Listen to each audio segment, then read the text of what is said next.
Good evening बच्चों। आज हम लोग इंद्रिय स्थान का सेकंड चैप्टर स्टार्ट करते हैं। ठीक है, तो देखो इसके अंदर अध्याय 2 जिसका नाम क्या है, पुष्पितकम इंद्रिय अध्याय। ठीक है, तो देखो इसमें अब पुष्पितक इंद्रिय की व्याख्या की जाएगी जैसे कि भगवान आत्रेय ने कहा था। इसमें गंध अधिकार के बारे में बताया है, पुष्पवत गंध अधिकार। ठीक है, जब हम फर्स्ट चैप्टर पढ़ रहे थे तो वहाँ मैंने तुम्हें बताया था कि उसके अंदर वर्ण और स्वर के बारे में हमने पढ़ा था। ठीक है, तो वर्ण का मतलब क्या था, कॉम्प्लेक्शन, और स्वर का मतलब था वॉइस। तो उसमें कौन कौन से अरिष्ट लक्षण आ रहे थे वो हमने इसमें पढ़े थे। अब इसके अंदर हम जो प्रोग्नोसिस करेंगे वो किसके ऊपर बेस्ड होगा बच्चों, फ्लावर लाइक स्मेल। ठीक है, तो वेरियस फ्लावर्स की क्या क्या स्मेल होती है उसके अकॉर्डिंग हम वहाँ पे जो अरिष्ट लक्षण जिस रोगी में उत्पन्न हो रहे हैं उसकी स्मेल को कोरिलेट करेंगे यहाँ पे। ठीक है, इसीलिए यहाँ पे पुष्पवत लिखा हुआ है। अब देखो यहाँ पे पुष्प और अरिष्ट में साम्यता। ठीक है, तो यहाँ पे ये बता रहे हैं कि इन दोनों में क्या सेम चीज़ें हैं। तो ये जो श्लोक है ये रेफरेंस के लिए पूछा जाता है, तो इसको रेफरेंस के लिए टिक करो। ठीक है, कि पुष्प यथा पूर्व रूपम फलस्य भविष्यते, कि जो फल जो कि भविष्य काल में आने वाला है, फ्यूचर में जो फल आने वाला है उसका पूर्व रूप मतलब उसका जो प्री सिम्टम है वो क्या होता है, पुष्प।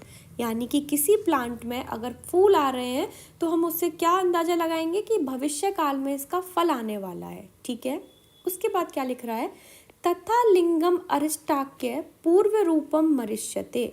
उसी प्रकार जो अरिष्ट लक्षण होते हैं वो हमारे पास मरिष्यते यानी कि जो मृत्यु है उसके पूर्व रूप कहे जाते हैं। ठीक है, तो देखो जिस प्रकार होने वाले फल का पूर्व रूप फूल होता है उसी प्रकार मरने वाले मनुष्य के शरीर में अरिष्ट नामक लक्षण पूर्व रूप होता है। ठीक है, यही सेम श्लोक हमने फर्स्ट चैप्टर में भी पढ़ा था सुश्रुत का।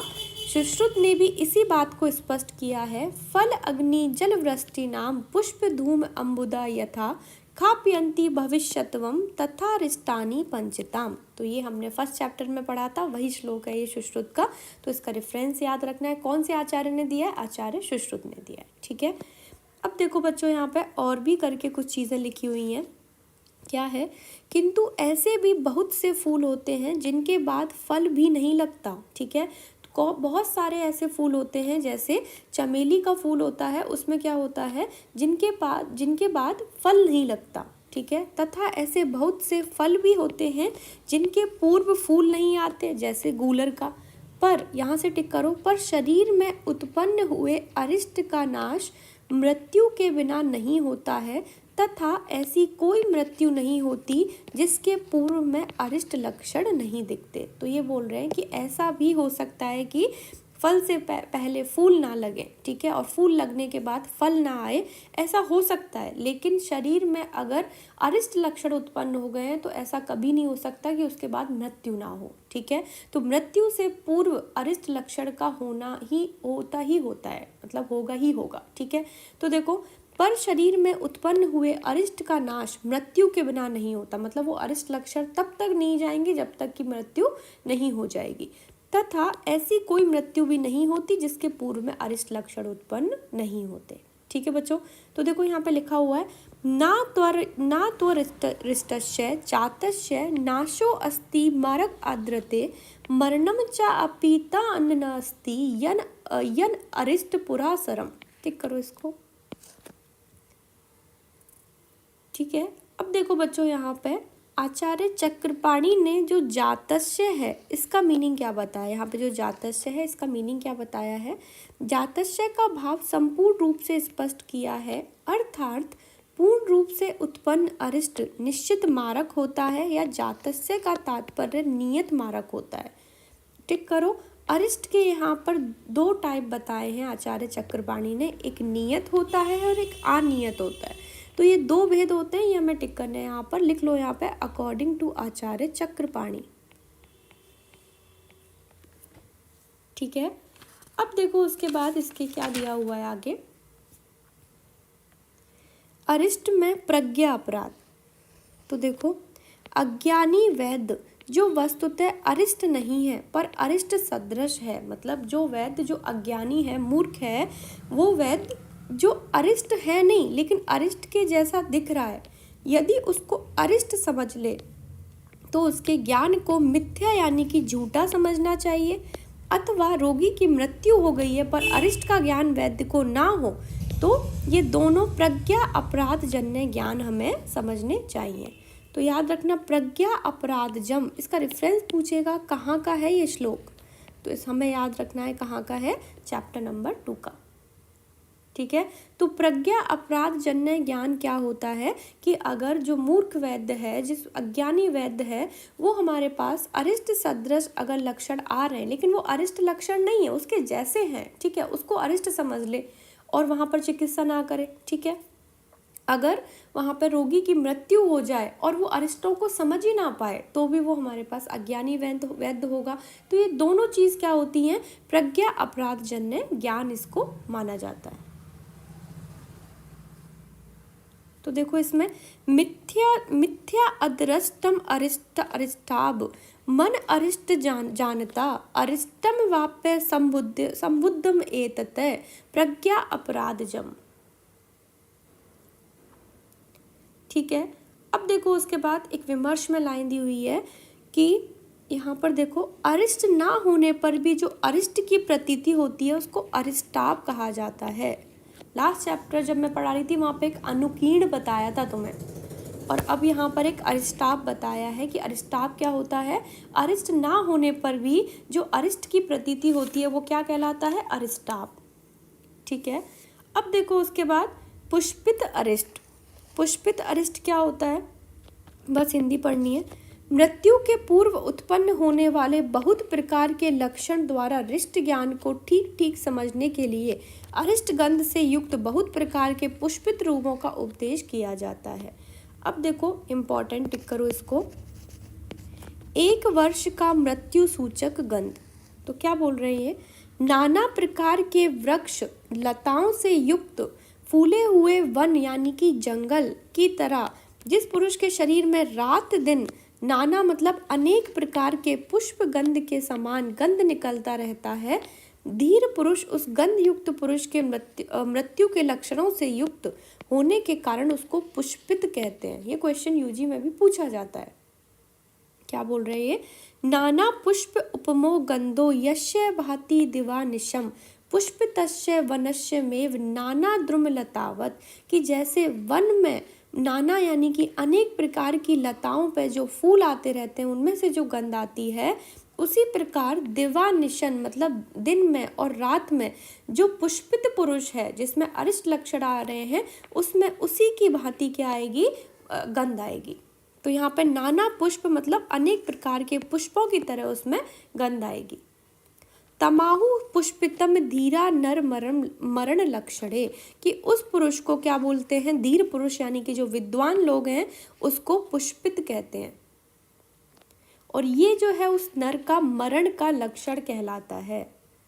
अब इम्पॉर्टेंट देखो, सा ना संवत्सराद देह जा अतिथि विनश्य, कि ये निश्चित है कि वह मनुष्य संवत्सर का मतलब होता है 1 ईयर, 1 साल, ठीक है, कि 1 वर्ष के अंदर इस शरीर को छोड़ देता है अर्थात मर जाता है। तो तुम्हें सबसे इम्पॉर्टेंट ये याद रखना है कि पुष्पित अरिष्ट जो होता है वो कितने टाइम का अरिष्ट होता है। अब यहाँ से हम जितने भी चैप्टर पढ़ेंगे उनके लिए तुम्हें एक पेज लेना है और उस पेज के ऊपर सारे अरिष्ट एक साथ लिखते हुए जाने हैं, उस अरिष्ट का नाम और कितने टाइम का वो अरिष्ट है। तो यहाँ पर फर्स्ट नंबर डालो उस पेज पे, पुष्पित अरिष्ट। इसमें क्या है कि हम भूल जाते हैं, ठीक है, तो इनको एक साथ लिख लो यहाँ पे। पुष्पित अरिष्ट जो होता है वो कितने साल का होगा, 1 ईयर का बताया है, यानी कि 1 संवत्सर। तो क्वेश्चन ऐसे भी दे सकता है 1 संवत्सर, ठीक है। चलो अब आगे बढ़ते हैं। देखो, इसी प्रकार जिस पुरुष के शरीर से एक एक फूल के समान भी सुगंध या दुर्गंध निकलता है वह पुरुष भी पुष्पित कहा जाता है। सिर्फ रीड करना है। देखो, संक्षेप में जिस पुरुष के शरीर में मिले हुए अलग अलग अशुभ गंध की प्रतीति होती है उसे भी पुष्पित कहा जाता है। उसके बाद देखो, जिस मनुष्य के शरीर पर गंध द्रव्यों का लेप किया जाए ना किया जाए पर शुभ तथा अशुभ गंधों की प्रतीति विपरीत रूप से बिना कारण ज्ञात हो, उसे भी पुष्पित कहा जाता है। अब देखो यहाँ पे इसको टिक करो, यहाँ पे लिखो हिंदी, इसकी हिंदी पढ़नी है, ठीक है। देखो क्या बोल रहे हैं, जैसे चंदन, कूट, तगर, अगर, मधु, माला आदि का गंध शुभ है। मूत्र पुरुष, मरे हुए गाय बैल आदि पशु की गंध, कुड़प, कुड़प का मतलब क्या होता है, मरे हुए मनुष्य की गंध, टिक कर लेना इसको। कुड़प का मतलब क्या होता है, मरे हुए मनुष्य की गंध अशुभ है। इन गंधों के अतिरिक्त दूसरे जो नानाविध योनियों में उत्पन्न शुभ या अशुभ गंध हैं, उन्हें भी इसी प्रकार अनुमान से विकृति को प्राप्त हुआ समझे। अब देखो विमर्श में एक पॉइंट टिक करो, जो अभी तक कहा नहीं गया है ऐसे अनुक्त लक्षणों के संग्रह करने को अतिदेश कहा जाता है। तो हमने अभी तक 3 चीजें पढ़ ली, अनुकीर्ण पढ़ा, अरिष्टाव पढ़ा, अब हमारे पास तीसरी चीज आई है अतिदेश।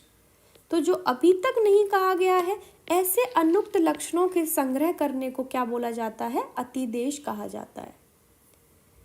ठीक है बच्चों, अब देखो उसके बाद इसका सेकंड पार्ट इस चैप्टर का रसाधिकार। अब इसमें जो प्रोग्नोसिस होगा वो किसके ऊपर बेस्ड होगा, बॉडी के टेस्ट के ऊपर, ठीक है। तो जो टेस्ट है मतलब सेंस ऑफ टेस्ट है उसके ऊपर अब डिपेंड करेगा।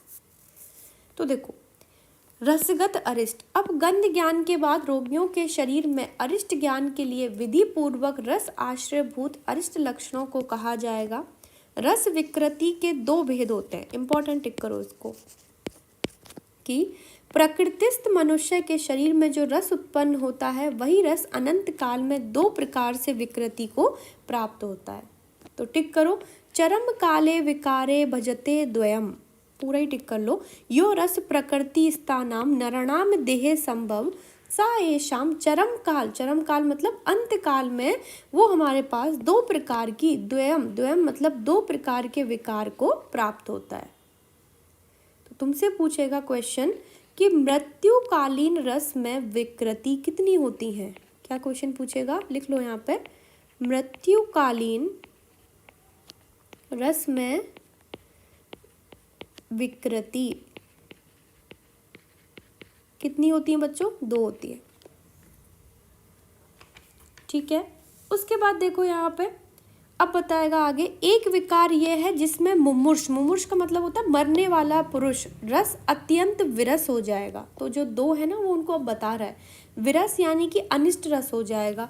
और दूसरा वो है जिसमें वही रस किसी के शरीर में अत्यंत मधुर हो जाएगा, या तो बिल्कुल टेस्टलेस हो जाएगा मतलब विरस हो जाएगा, अनिष्ट हो जाएगा, ठीक है। अनिष्ट मतलब जो हमारी जिसको इच्छा ना करे खाने की या पीने की, ठीक है, वैसा रस हो जाएगा। या फिर दूसरा विकार वह है जिसमें किसी के शरीर में अत्यंत मधुर हो जाता है। तो यहाँ पर वो खाने पीने का मतलब है कि इसके अंदर जो रस है वो कैसा हो जाएगा, जैसे कोई विकृत चीज़ नहीं होती जिसका अनिष्ट का मतलब होता है जिससे हमें इच्छा ना हो किसी चीज़ की, लेकिन यहाँ पर किसकी बात हो रही है, रोगी के शरीर के रस की बात हो रही है, ठीक है। तो यहाँ पर खाने पीने की बात नहीं है, रोगी के शरीर की बात हो रही है। तो विरस मतलब अनिष्ट रस हो जाएगा। और दूसरा विकार वह है जिसके शरीर में अत्यंत मधुर हो जाता है, याद रखना ये 2 विकार।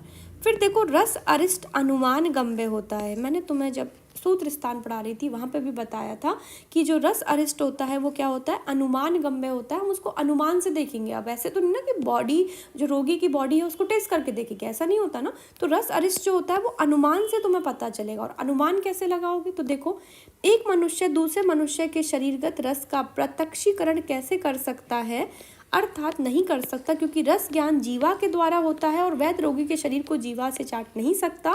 अतः निम्न निर्दिष्ट अनुमान से विकृति प्राप्त रस का ज्ञान करना चाहिए। तो देखो अब यहाँ पे विरस के बारे में बताएगा और स्वादु यानी कि मधुर रस के उदाहरण देगा, ठीक है, कि हम कैसे अनुमान लगा सकते हैं।